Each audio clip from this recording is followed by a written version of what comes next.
Isang mabiyayang araw pong muli sa ating lahat at welcome po sa aking munting YouTube channel.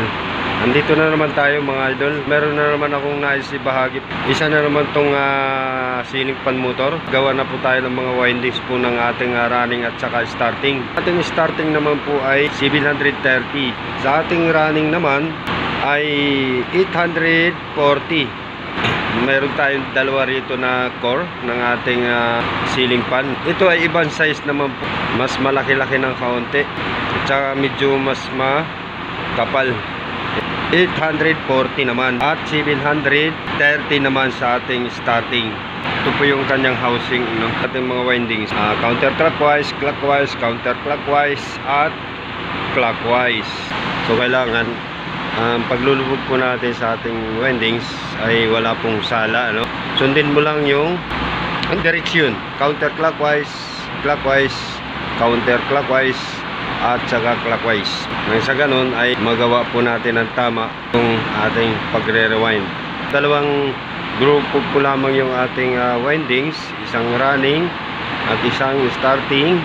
Ali, ang nagsisilbing speed doon naman po sa ating control switch. Yun ang nagsisilbing speed naman na capacitor sa ating mga switch.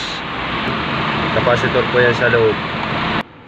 Okay, nalatag na po natin yung ating mga winding sa ating running. Ito ay counterclockwise. Yung unang ilulubog po natin counterclockwise, at pangalawa ay clockwise, pangatlo counterclockwise, at pangapat ay clockwise. So yan yung unang lubog po natin. Ito po yung dito po tayo nagsimula, ano. Ayan. Yung unang windings na po yan. Pangalawa, pangatlo, at pangapat. Okay, nailubog na po natin yung ating running. So next, ulitin ko lang. Counterclockwise. Ito. Clockwise. Sunod. Yan ulit. Counterclockwise. Last. And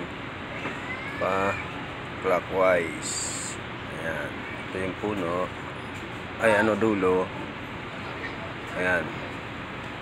So next, dito naman natin ilalagay ngayon. Ayan. May mga marking lang po ito, no? Ayan. Counterclockwise ang direksyon ng dalawang grupo paglubog. Depende kung anong basta kung kaliwa, puro kaliwa, kung kanan, puro kanan yung dalawa. Pero ito ay pa kaliwa lahat yung direksyon ng dalawang grupong windings.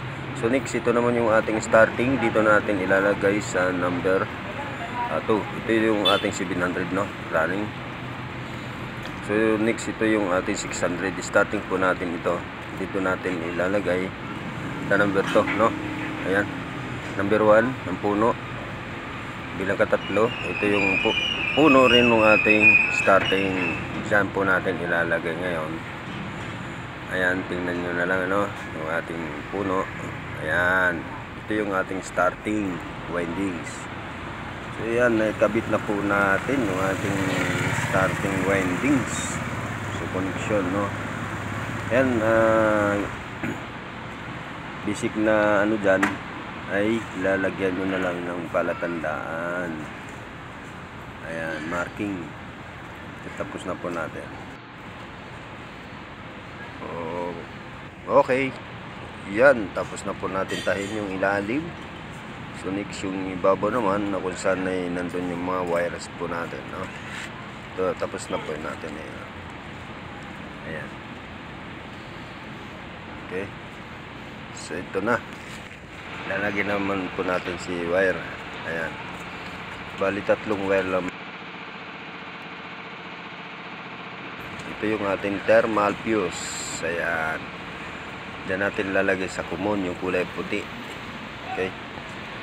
Yung paa ng isang fuse ay doon sa wire ng ating windings. Yung isa ay diyan natin lalagay yung ating wire sa ating common supply. Ayan, ay tahid na po natin. At pinalitaw ko lamang po yung thermal fuse, no. Kung sakaling bumigay yung ating thermal, madali lang po siya palitan. Nakalitaw lang po siya. Ito na po yung ating finished product. Ayan. May nabuo po tayong dita sa windings. Ang size ng ating magnetic wire 33 at saka 32. 700 naman po ito, 700 at saka 600 turns. 700 turns. At siyempre itong ating thermal fuse, capacitor dito bandang kanan, speed control, speed control. May capacitor din po yan sa ating switch. Okay, ito lilinawin ko lang, ang ikot nito kapag gumagana na po yung ating fan ay pa clockwise. Okay, pakanan ang ikot o pa clockwise. At ito naman, isa nating diagram, ito ay iba namang size po niya, medyo malaki na po yung motor, pero parehas lang po silang ceiling fan. Wire naman po niya 32 at saka 33 pa rin. Sa running ay 840 turns at 730 ang ating starting. Thermal fuse din po tayo.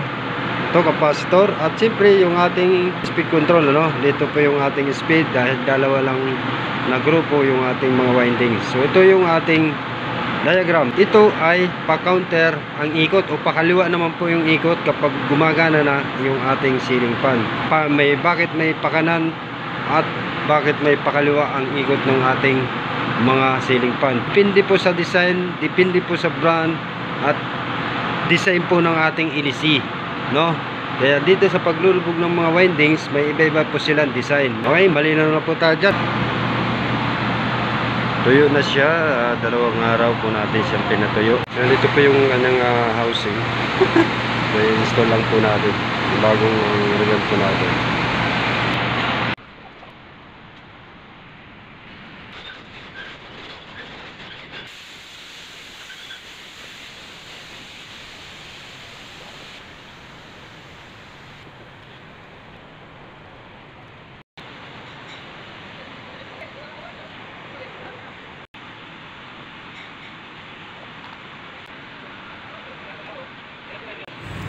Sunod, yung connection naman ng ating mga wire papuntang capacitor. Itong common at itong gray ay dito sa isang paan ng ating capacitor at isang paan ng ating supply. So ito yung orange, dito naman siya sa ating pula ng isang paan ng ating capacitor. Okay, so yan, nakakoneksyon na po siya. Lagyan na lang po natin to ng insulator. Ayan na siya. Isang paan ng ating capacitor yung kulay itim at isang paan ng ating supply at gray. Isang paan ng capacitor natin, ayan, papuntang orange at saka yung puti, ito yung common.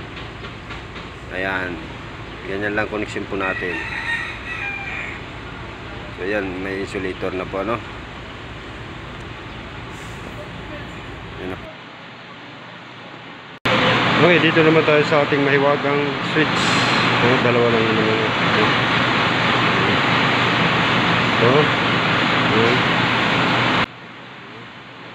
Ito naman isa. Ito. So yan idol, hanggang dito na lang ang video natin. Maraming salamat. Hanggang sa muli.